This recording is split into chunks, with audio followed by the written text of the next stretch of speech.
tous ceux qui tenteront de poser de mêmes actes. En effet, nous devons tous intérioriser qu'il ne peut y avoir de paix ni de réconciliation véritable sans justice.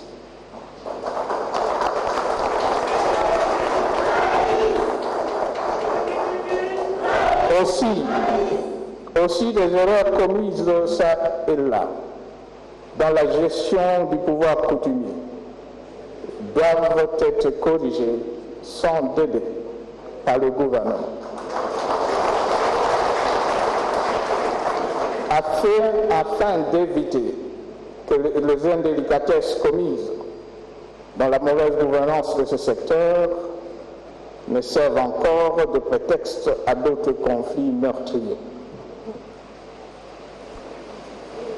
Mesdames et messieurs, comment ne pas dénoncer cependant la duplicité et l'hypocrisie de certains compatriotes, organisations non gouvernementales, confessionnelles ou internationales, qui, quoique ayant vécu sous leurs propres yeux cette tragédie, ayant été victimes par endroits, n'ont pas eu de courage de dénoncer les vrais auteurs.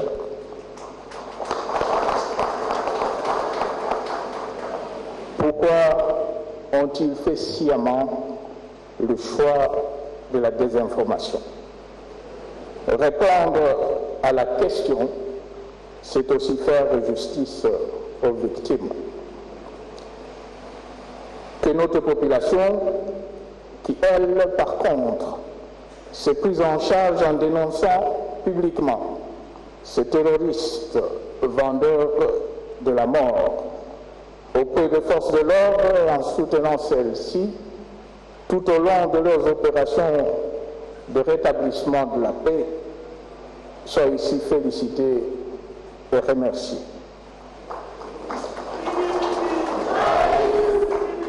Et pour l'excellent travail abattu jusqu'au sacrifice suprême et qui nous permet de nous réunir ce jour ici en toute quiétude, que toutes ces forces de défense reçoivent l'hommage de la nation.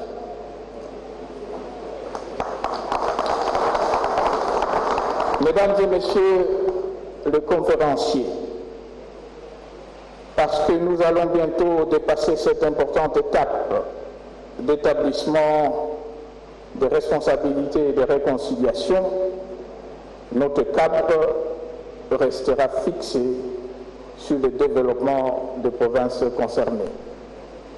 Et je confirme que tout le projet entamé dans l'espace Kassaya est interrompu du fait de l'insécurité causée par la milice terroriste de triste mémoire, répondons incessamment avec la même détermination, avec la même ferveur et la même ambition que celle du départ. Et dans cette quête de paix, l'appui humanitaire du gouvernement, qui s'avère indispensable, doit s'accélérer, surtout dans le domaine de la santé et de l'éducation.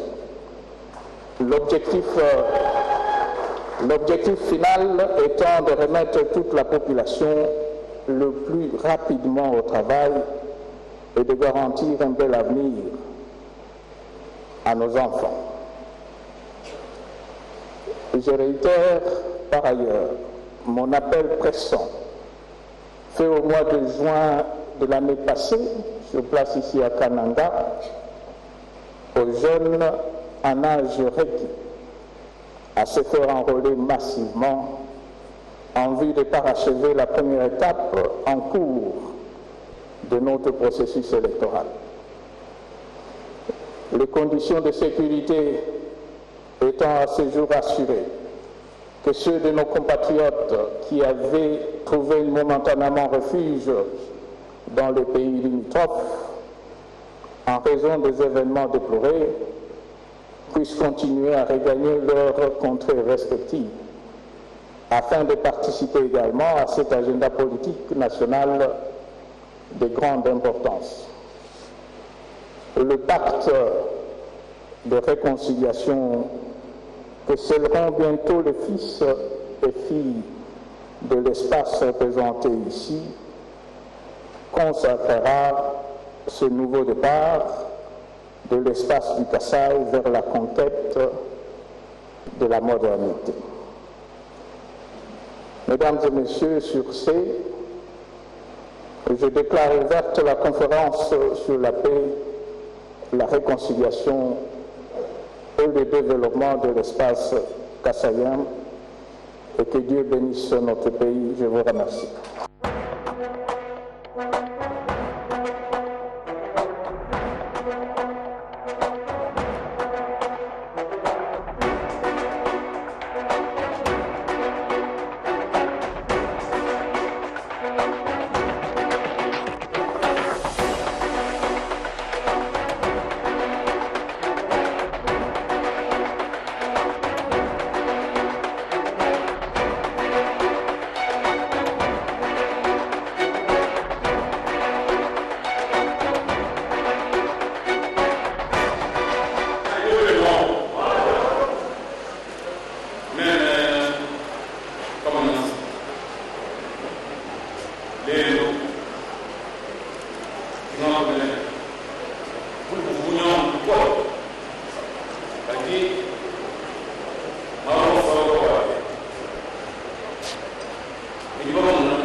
L'option levée voici déjà 2 mois est passée dans sa phase d'exécution à partir de ce mercredi 7 juillet 2016 avec l'effectivité de la présence de plusieurs délégations à Antananarivo, à Madagascar. Cette affluence encadre avec la tenue dans la capitale de la Grande Île des travaux de l'Assemblée parlementaire de la francophonie qui, sous la direction du président de l'Assemblée nationale de la République démocratique du Congo et président en exercice de l'Assemblée parlementaire de la francophonie, vont porter sur la croissance partagée et le développement responsable, les conditions de la stabilité du monde et de l'espace francophone. Le président de l'Assemblée nationale, Obemina-Koun Jalanjoko, est arrivé ce mercredi 6 juillet 2016 en fin d'après-midi à Madagascar. En sa qualité de président de l'APF, Assemblée parlementaire francophone, il est allé présider la 42e session de l'APF qui va ouvrir officiellement ses portes le lundi 11 juillet prochain au centre de conférence internationale d'Ivato à Antananarivo. Accueilli au bas de la passerelle par son collègue malgache et président de la section Malgassi de l'Assemblée parlementaire de l'APF, Akotoma Monji Jean-Max, les deux personnalités se sont directement dirigées dans les salons VIP de cet aéroport international d'Antananarivo pour échanger. Je vois encore combien la délégation malgache a toujours insisté pour que nous nous retrouvions ici et voilà, c'est fait. Et je suis convaincu que nous allons bien travailler, adopter toutes nos résolutions et à la fin, ça aura été une assemblée générale qu'on retiendra dans les annales de l'Assemblée parlementaire de la francophonie. La bienvenue en territoire de Madagascar. Et nous vous remercions, comme je l'ai dit tout à l'heure, d'avoir bien voulu honorer ce rendez-vous de solidarité. Le thème central du débat général de cette 42e session d'Antananarivo est croissance partagée et développement responsable, les conditions de la stabilité du monde et de l'espace francophone. En attendant l'ouverture de la session, l'honorable président de l'APF et président de l'Assemblée nationale de la RDC présidera la réunion du bureau qui va débuter ce vendredi 8 juillet 2016 dans la salle impériale du Centre de conférences internationales d'Ivato. La réunion des commissions et celle des réseaux des femmes parlementaires sont aussi au rendez-vous. Signalons que dans la suite du président de l'APF, il y a quelques députés nationaux et autres sénateurs. La préparation des travaux en plénière et en commission, suivant l'éclatement de la thématique générale, a appelé la convocation de la réunion du bureau en vue de garantir un déroulement harmonieux des discussions au Centre des conférences internationales d'Ivato. Cette réunion du bureau présidée par Obemina-Koun Jalanjoko, président de l'APF et président de l'Assemblée nationale de la RDC, regroupe les membres et les présidents des différentes sections de l'Assemblée parlementaire de la francophonie APF. La dite réunion va tabler sur les thèmes de la 42e session de l'APF dont les travaux vont démarrer le lundi 11 juillet prochain avec comme thème croissance partagée et développement responsable, les conditions de la stabilité du monde et de l'espace francophone. Par rapport à ces thèmes, cette réunion passera aussi en revue la situation de chaque État membre en attendant les travaux des différentes commissions, comme le précise le président de l'APF, Obemina-Koun. Nous sommes une structure consultative auprès de l'Organisation internationale de la francophonie. Et nous nous retrouvons cette fois-ci en session, c'est-à-dire une sorte d'assemblée générale. C'est la 42e session qui regroupe tous les parlementaires des États francophones, bien évidemment leurs délégations. Et nous nous considérons comme une structure relais, une structure vigie de la démocratie. Nous agissons afin que les valeurs universelles portées par la francophonie, l'état des droits, la démocratie, la liberté d'expression, que toutes ces valeurs soient réellement cristallisées au sein de nos États. Le rôle primordial dans les actions concrètes de l'APF, c'est veiller à ce que les valeurs portées par la francophonie soient réellement démises au niveau de nos États. Mais je crois que pour nos frères francophones de Madagascar, c'est une forme de test de grandeur nature. Parce que l'Assemblée parlementaire de la francophonie est une sorte de corollaire à l'Organisation internationale de la francophonie. Quelques États donnent ici leur point de vue quant à la tenue de cette réunion en marge de la 42e session de l'APF, à savoir la Belgique, la France, le Maroc et la République du Congo. Je pense qu'il semble très important d'évoquer le problème aussi de la formation des jeunes, qui est un point très important et qui nécessite un mariage des idées. Parce que l'espace francophone diffère, il y a une urgence aujourd'hui de mettre le paquet, de travailler avec une stratégie visionnaire sur comment essayer de faire intégrer les jeunes dans cette réflexion de la mise en place de la démocratie et l'état de droit. Nous avons maintenant un nouveau président qui s'appelle Aubin Minakou, qui est vraiment un président d'excellente qualité, qui préside les débats avec de manière très consciencieuse, qui donne évidemment la parole à tout le monde. Et donc c'est un débat où chacun a le droit de s'exprimer, c'est un débat de dialogue et d'efficacité. Il fait très bien ça. Il a vraiment été choisi comme un bon président ici pour la francophonie. On est très heureux qu'il exerce ce mandat. Pour le sujet qui est à l'étude, ce qui concerne la croissance partagée, le Congo y réfléchit et donnera son point de vue parce que, comme je dis, c'est un élément de motivation, de stimulation de l'effort productif des peuples. Il est intéressant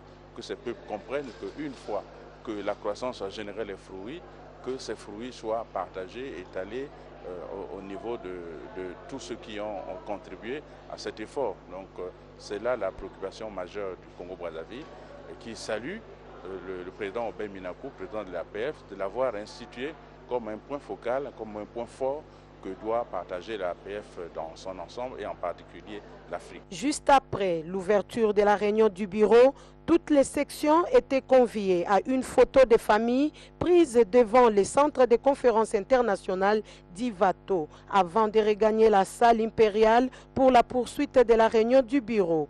Une visite guidée est programmée pour se faire dans la soirée, c'est même vendredi 8 juillet, simultanément dans les installations du Sénat et de l'Assemblée nationale de ces pays hôtes, à savoir Madagascar. Signalons par ailleurs, dans la présidence de cette réunion, Aubin Minakou est assisté par Jean-Max Ratokomamonji, président de l'Assemblée nationale malgache, qui a souhaité la bienvenue à tous les participants.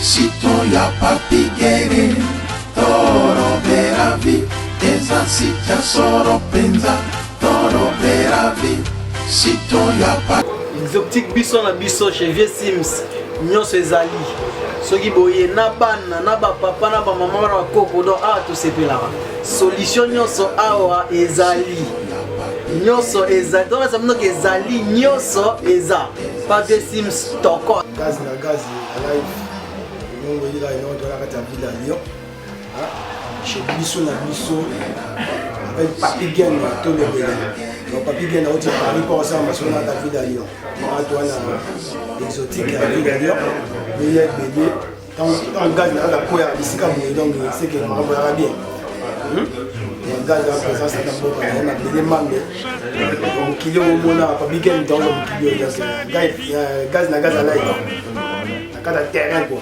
Na exotique ya vie na biso na biso. O vie na biso ça na mboka lolo. Na mboka soko usimba soko le awa tete ko mona lete. C'est moi qui ça fait du maire de Lyon. Alors on a biso na biso à kata Lyon. Donc soko le qui awa tete donc ça veut dire o ya na Lyon té. Ben again Blaise Fashion le mot évidemment à la biso na biso yango yango ne makambo ayaka tout le temps tolaka po eloko oyo yebi yango ndenge ekendaka moko mobimba ya Lyon bayebi biso oyo na biso mpe bakoya mbo kitoko makambo tu kitoko biloko toala yango besoin biloko na biso oyo yaki nauta ekini biloko yango kaka yango nazolia yango. Com tanto prazer, tanto orgulho, mais uma vez Gianni Dendel, representante de Lyon. Estamos aqui a compartilhar aqui o facto, o efeito fatiático dos factos em si. num espaço tão delicioso. Biso na biso, que está a poder comparecer. Biso na biso, ngai awa, oyoki ndenge bandeko nyonso balobi, biso na biso, awa polémique ezalaka te, awa toyambaka bato ndenge ya bien. Donc biloko nyonso ya mboka ezali awa, ngambo nautaki naye na bamarchandise, donc awa biloko ezangaka te. Année prochaine 10 ans na biso na biso, en tout cas nzambe aza malamu, mais secret na biso ezali koyeba musala, kozala sérieux na musala, korespecte bandeko, koyeba kosola bien, wana ezali secret ya biso na biso. Ngai wana mingi oloba te, nazali kozela bino oya musala mema musala liboso nzambe asunga bino.